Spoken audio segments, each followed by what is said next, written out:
You there? Yeah. Awesome. Well, welcome to the first ever episode of the Where's Catering web series. Today, we have Jerry Slone, a renowned production manager in the Nashville scene, having worked with Josh Turner and Brantley Gilbert, and currently with Luke Combs, one of SES's favorite clients to work with. So, welcome, Jerry. Hey, thanks for having me. The whole purpose of this is just to keep things short and sweet, 15 minutes or so, just talking about some of the better days in our industry. And really just want to touch on three topics. The first one being, what made you want to get into this crazy business instead of taking a normal desk job? Man, I don't know if I had a choice. I think I was just, when I was a kid, I think I was wound up and spun in this direction, and I don't know if I had any other option. Just to be honest with you, I grew up in a very small town, nothing to do, had a few friends that were into music. I was a huge, CD cassette tape collector when I was a kid. So much that I would, open the packaging and breathe, smell the ink on the liner notes and read the liner notes, and was so just completely enamored with music, preferably that in the rock field, that I could almost quote liner notes from most of the albums in the late '70s and through through the early '90s. Um, Started learning to play flute a little bit, piano, drums. Did what a lot of people do, playing high school bands and all of that stuff. And when I was graduating high school, my counselor actually came to me. I always did pretty well in school. I didn't. I was fortunate that I was one of those kids that didn't have to study a lot. Mm-hmm. Um, I could have definitely done better if I'd applied myself a little harder, but I was an A/B student without really doing much.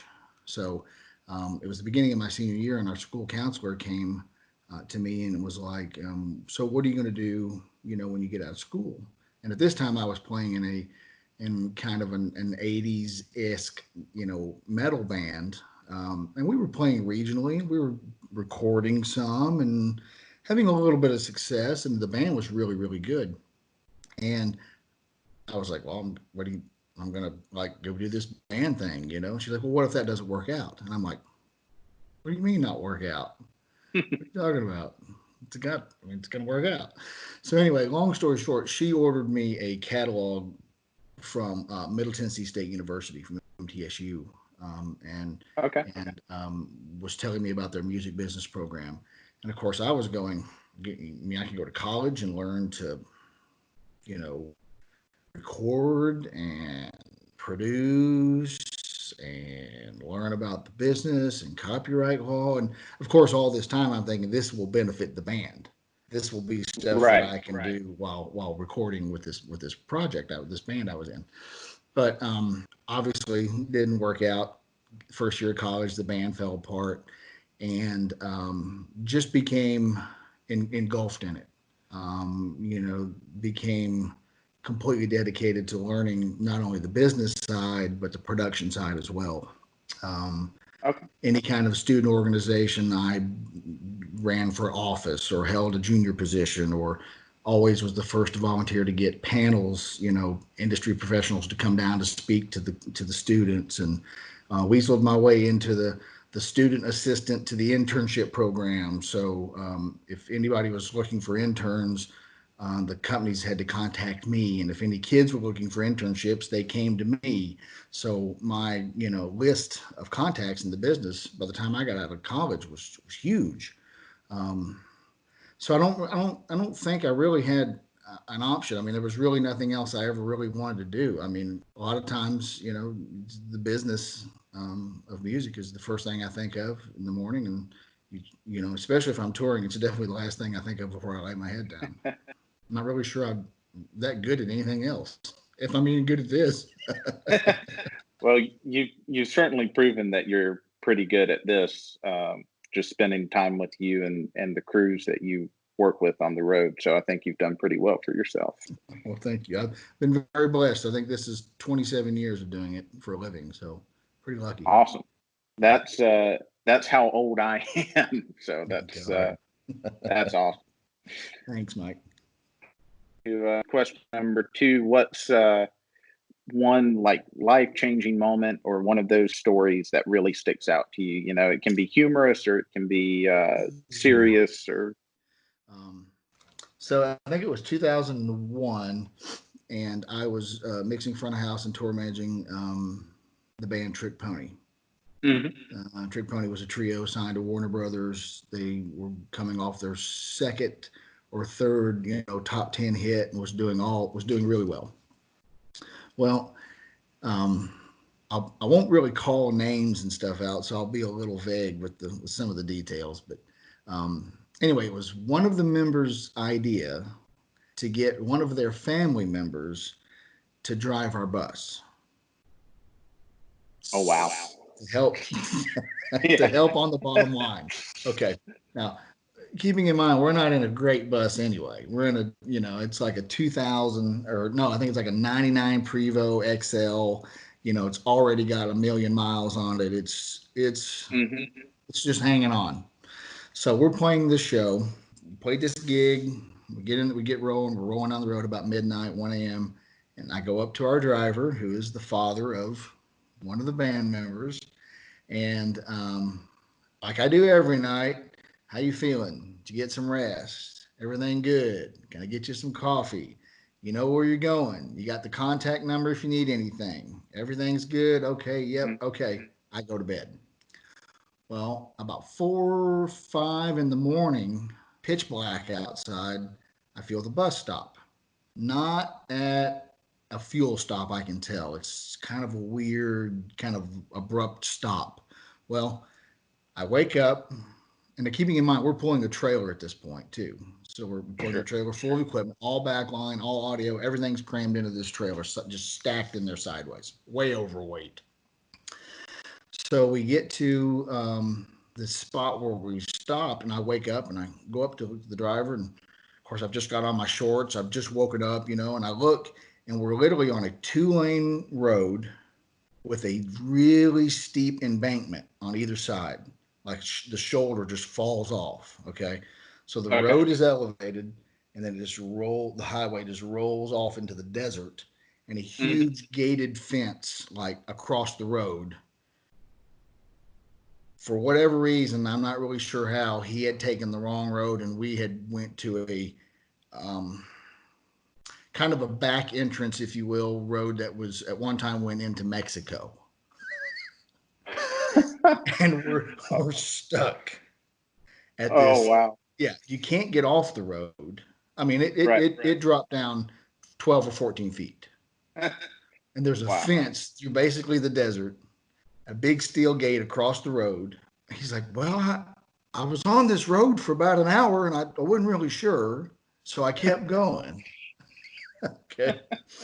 So then we get out, we're looking around. By this time, some of the band guys have woken up. There's nowhere to turn around. And again, we're pulling a trailer. We basically managed to help him back up on this, like, basically lane and a half wide road with a trailer in the dark at 5 in the morning in the desert for like over a mile. It was like a mile and a quarter, backing Wow. up a little bit at a time before he could find a place to turn around. Wow. And all I could do really was say, so and so, just be careful. I'm gonna go back to bed. I couldn't fire him. He was the band, one of the principal's fathers, so I couldn't do that. I really thought about just walking away, just like literally get the bus, turn around, and I just like take my clothes and put them in a backpack and walk across the desert and just disappear into the sunrise and never to be seen again. Yeah. I think we all get one of those moments, at least one in our careers where, yeah, I think it's time to call it quits, but then we end up keeping on going anyway. So I haven't learned my lesson yet. I am the still in the business. the big question, the big question after that story is, did you make your load in? Yeah, fortunately we were going to a festival and we didn't have to load until like 1 in the afternoon. Nice. So yeah, so we got turned around and actually made it to breakfast. Oh, wow. Fortunately, yeah, it was only about a 350 mile drive. Of course, we added about 2.5 hours to it with our mile and a half backup Sure. for the trailer. And I mean, literally, there were like scorpions in the road, and it was just, I mean, it was a nightmare. And it's tandem action trailer. You couldn't drop it and spin it. And I mean, it's just Yeah. fortunately for the last 10, 12 or so years, I've been with acts that if we've pulled a trailer, it doesn't have anything important in it. It's got a Well, side by side or a golf cart yeah. or a grill or something like that in it. That depends on who you ask as to whether that's important stuff or not. Yeah, well, that's true. The very first tour I did with Luke, his he didn't even have a bus trailer. We just crammed an X32 into the bay of the bus. I think it's when he was opening for you on Brantley. Um, I I think I remember that. Yeah, yeah, it was just one that's bus and a little backline, everything console. underneath. Yep. And there's something to be said about the simplicity of touring like that. I mean, Yeah. if everybody wants to be the headliner and be the big show and have all the cool stuff, and that's great. And artists are lucky to get to that point. And that's what everybody strives to do. There's times when I miss the simplicity of a small drum kit and a couple of small amps and a small mixer, even not even small mixer, just having whoever provide maybe carry a mic package and load in at 2 o'clock in the afternoon and play at 7, and by eight Yeah. o'clock you're done. Well, when you're touring like that, you have to be working with a really good artist because they have no lights or video to hide behind at that point. Absolutely, and I've been fortunate enough to do some of those tours early on, and I was working with some incredible artists that it was really small. It was during their first couple of years, and they didn't rely on any of the production. They just went Yeah. out, plugged in, and opened their mouth and let it go. So, wrapping up, um, what's one tip you have for somebody my age that's either just getting started or is getting that paper from their high school counselor to go to MTSU to get into this crazy industry? Um, the two big things I think are super important for longevity and getting basically a foot in the door. Hmm. Always mind your manners. Yep. Yes, please, and thank you so far. I mean, you can go into a situation where you have nothing that you've asked for. You may have advanced a show or expecting certain things, and none of it be there, and you can be mad and you can be pissy, and none of these guys are going to help you. No one there will help you. You can be kind. You can maybe voice your unhappiness. You can decide how the situation gets handled by your Sure. demeanor because your reputation will show up, whether your reputation's good or bad, will always show up before you get there. So Hmm. always be kind, always be nice, always be level headed the best you can.